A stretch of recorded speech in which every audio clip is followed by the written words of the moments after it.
Grand Orient mixte de France. Commentaire au discours du président à l'allumage des feux du chapitre présent et futur du Grand Orient mixte de la République dominicaine. Chers frères et sœurs, en vos qualités et dignités, c'est un grand honneur pour moi dans ma carrière d'homme libre avec de bonnes mœurs, d'être présente à la cérémonie d'allumage des feux du premier chapitre dans son premier ordre et que cher frère Charity a nommé premier chapitre présent et futur. Après de notre visite à partager avec nos frères de rite français de l'île Sœur de la Martinique, et en présence de son très grand sage frère Georges Iban, ici présent partageant l'honneur de sa présence parmi nous.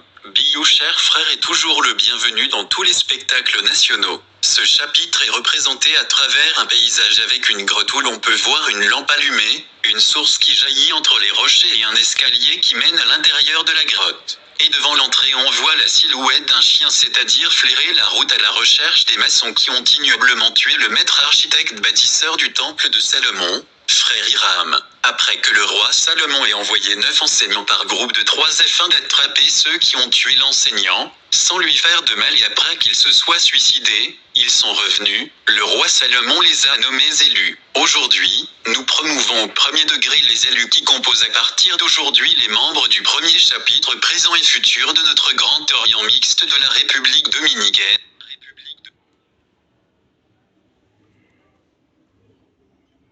De la future de notre